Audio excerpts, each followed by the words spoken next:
Hello my dear students, welcome to my class once again. बहुत दिनों के बाद ये वीडियो बना रहा हूँ उन विद्यार्थियों के लिए जो क्लास 8 में पढ़ते हैं, जो इस बार क्लास 8 में रुक गए हैं, सरकारी स्कूल के विद्यार्थी है ना। तो आप देख रहे होंगे NMMS यानी national miss cum merit scholarship examination के बारे में मैं आज बता रहा हूँ। आज जो है क्लास इंग्लिश का क्लास से हटकर जो है इस वीडियो को बना रहा हूँ ताकि ये स्टूडेंट के वेलफेयर के लिए है, स्टूडेंट के कल्याण के लिए। वो स्टूडेंट जो गरीब छात्र हैं, तो गरीब छात्र के लिए क्या है कि मानव संसाधन विकास मंत्रालय के शिक्षा एवं साक्षरता विभाग के द्वारा हर एक साल जो है ना गरीब छात्र के लिए एग्जामिनेशन का आयोजन होता है हर एक साल। तो वो एग्जामिनेशन का आयोजन जो होता है वो होता है नवंबर और दिसंबर महीने में। और हर एक साल विद्यार्थी अगर विद्यार्थी इस एग्जामिनेशन को पास कर जाते हैं तो उनको क्लास 9 से लेकर क्लास 12 तक हर एक साल 12-12 हजार रुपया मिलता है, यानी कि 48,000 रुपया मिलता है। तो है ये गरीब छात्र को भारत सरकार के द्वारा ये राशि जो है ना प्रोत्साहन के रूप में हर एक साल मिलती है क्लास 9 से लेकर क्लास 12 के विद्यार्थियों के लिए। तो चलिए इसको स्टेप वाइज ध्यान से देख लेते हैं कि क्या होना चाहिए, इसके लिए फुलफिल क्राइटेरिया क्या होना चाहिए। क्राइटेरिया होना चाहिए कि लाभार्थी जो है ना विद्यार्थी है जो विद्यार्थी कक्षा 8 में पढ़ते हो, यानी कक्षा 8 के विद्यार्थी हो, है ना, और सरकारी स्कूल में पढ़ते हो।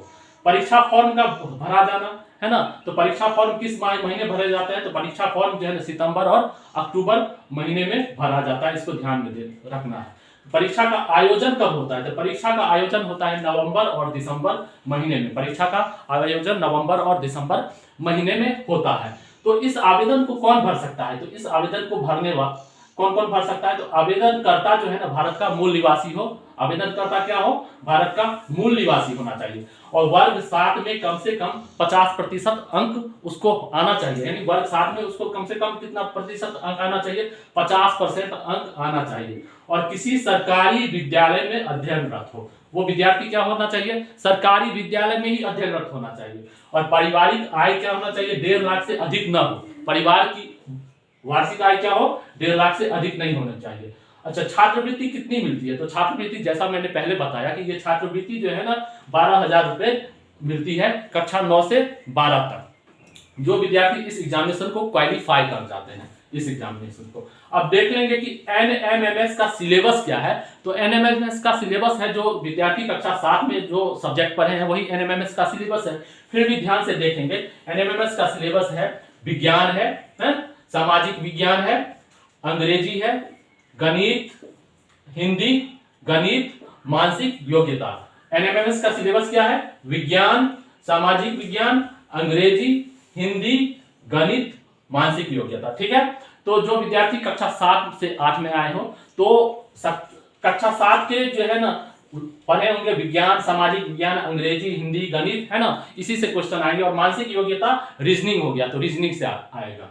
तो कुल कितने क्वेश्चन इसमें आते हैं, कुल 180 ऑब्जेक्टिव क्वेश्चन होते हैं मैट और सेट के अंतर्गत, यानी मेंटल एबिलिटी टेस्ट से 90 क्वेश्चन और स्कॉलस्टिक एबिलिटी टेस्ट से 90 क्वेश्चन रहेंगे। तो मैट के अंतर्गत कौन कौन क्या क्या सब्जेक्ट आते हैं, तो मैट के अंतर्गत आते हैं मानसिक योग्यता यानी रीजनिंग, हिंदी, अंग्रेजी। मैट के अंतर्गत यानी मेंटल एबिलिटी टेस्ट के अंतर्गत क्या आता है, मानसिक योग्यता, हिंदी, अंग्रेजी। सेट स्कॉलस्टिक एबिलिटी टेस्ट के अंतर्गत आता है विज्ञान, सामाजिक विज्ञान और गणित। ठीक है, 90 क्वेश्चन मैथ से और 90 क्वेश्चन सेट से यानी स्कॉलस्टिक एबिलिटी टेस्ट से। अब आवेदन भरने के लिए किन किन डॉक्यूमेंट की आवश्यकता होती है, इस पर ध्यान देना है। आवेदन भरने के लिए जब विद्यार्थी 8 में है ना 8 में पढ़ता है जो विद्यार्थी सरकारी स्कूल का विद्यार्थी, तो आवेदन भरने के लिए किन किन डॉक्यूमेंट की आवश्यकता होती है, तो आवेदन भरने के लिए डॉक्यूमेंट जिन डॉक्यूमेंट की आवश्यकता होती है उसको ध्यान से देखना है। वर्ग 7 का अंक पत्र यानी मार्कशीट या सर्टिफिकेट या प्रमाण पत्र, और सेकंड उसको जाति प्रमाण पत्र, है ना, अगर वो जनरल नहीं है, अगर वो BC है, BC1 है ना, SC है, ST है, तो उसको जाति प्रमाण पत्र लगेगा। हाँ, और तीसरा माता पिता का आय प्रमाण पत्र, है ना, माता का हो या पिता का आय प्रमाण पत्र लगेगा। चौथा निवास प्रमाण पत्र लगता है। पांचवा अगर विकलांग है, अगर वो हैंडीकैप्ड है, अगर विकलांग है तो विकलांग प्रमाण पत्र लगेगा।